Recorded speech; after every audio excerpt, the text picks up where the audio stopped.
Welcome back, friends. Today's a good day because today we're getting into C.S. Lewis. I found this amazing little volume. I think it's from 1980. And look at this. This is such a wonderful box set. I'm sure you've already guessed it. This is C.S. Lewis's Narnia. And can you see those illustrations? I think my favorite is that dragon there. So this is the complete set. I knew I had to have it when I saw it at that used bookshop I referenced in a past video. We're going to be dipping into probably the most famous of these 7 books, The Lion, the Witch, and the Wardrobe, although it's not the first. The first one is The Magician's Nephew, which is actually one of my favorites. If you haven't read it, please do. They're all worth reading, and there's so many layers to them. C.S. Lewis, when writing it, said he was gifted to his goddaughter, and he said to her, he didn't realize that stories grew faster than girls, but perhaps one day she'll be old enough to enjoy these books again. And that's the station of life in which I find myself. I'm enjoying these books immensely, and I wanted to read one of the scenes for you out of this Lion, the Witch, and the Wardrobe. And it's probably the most famous of all of the Narnian scenes. And it's that in which Lucy, the youngest of these children, discovers Narnia through the wardrobe.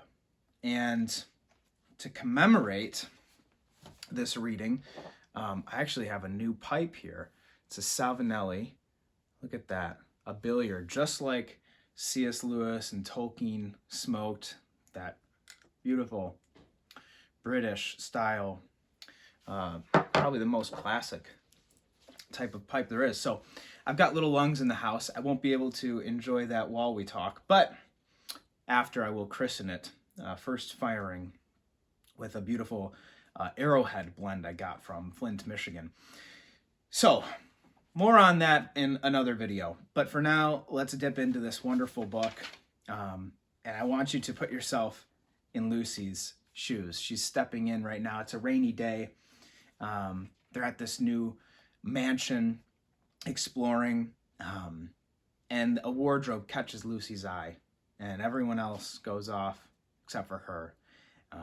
She is a symbol of faith, and we'll see why as I read. And I've also got a cup of tea to go with this. Okay. Looking into the inside, she saw several coats hanging up, mostly long fur coats. There was nothing Lucy liked so much as the smell and feel of fur. She immediately stepped into the wardrobe and got in among the coats and rubbed her face against them, leaving the door open, of course, because she knew that it is very foolish to shut oneself into any wardrobe.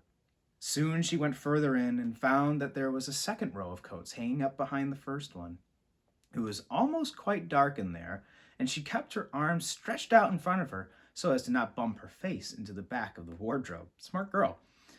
She took a step further in, then 2 or 3 steps, always expecting to feel woodwork against the tips of her fingers. But she could not feel it. Oh, you're there, aren't you? I love this. This is her speaking now.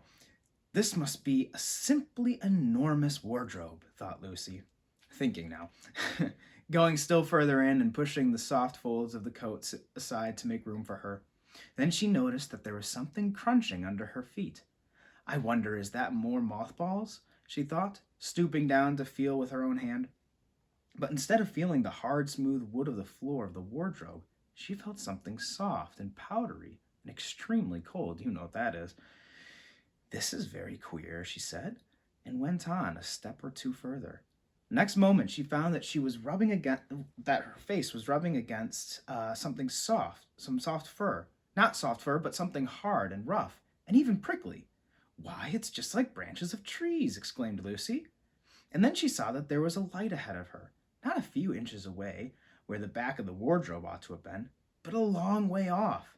Something cold and soft was falling on her.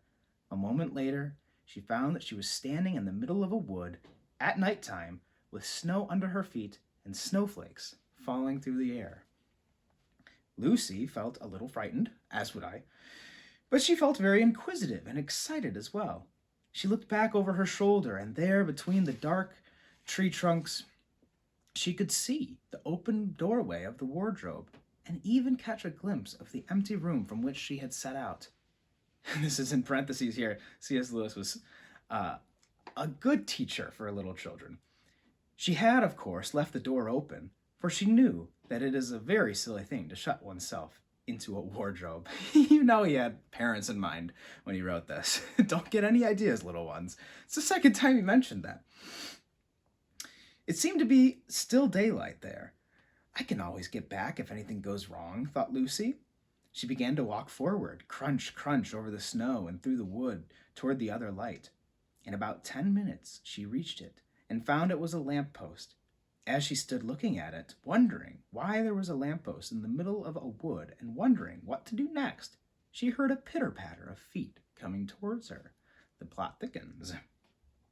And soon after that, a very strange person stepped out from among the trees into the light of the lamppost. He was only a little taller than Lucy herself, and he carried over his head an umbrella white with snow.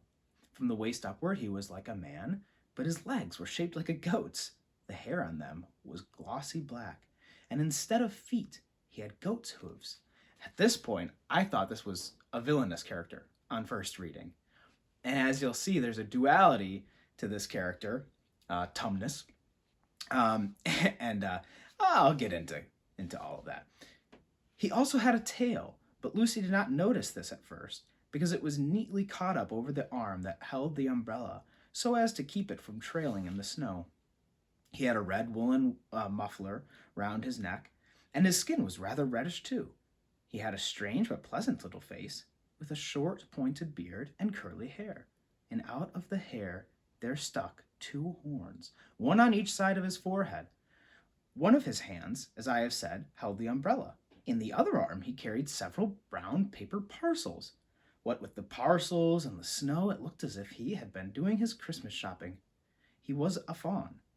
And when he saw Lucy, he gave such a start of surprise that he dropped all his parcels. "Goodness gracious me," exclaimed the faun.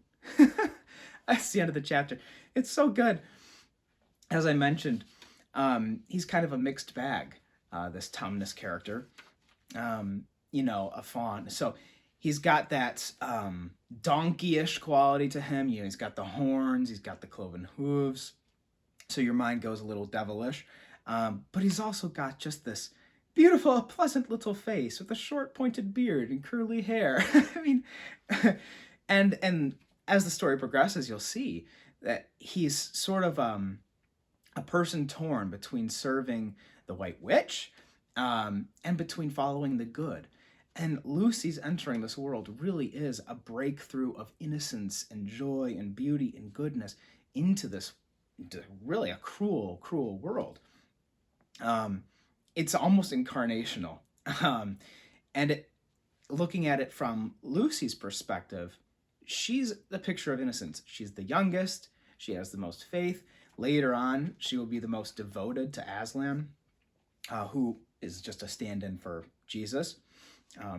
I speak of all this as though it were a one-to-one analogy or an allegory, much like the Pilgrim's Progress. But C.S. Lewis did that already. He did that in The Pilgrim's Regress. He didn't call this an allegory. He called this a supposal. He basically, suppose this world of Narnia existed. What would it look like for Christ to redeem this world? And there's nothing inherently wrong with supposing such a thing. In fact, it's something I've often wondered. What if there was an alien race out there? How would Christ save them? Would he have to incarnate there also? And I think God can take liberties. But in this specific world, it's done just so beautifully.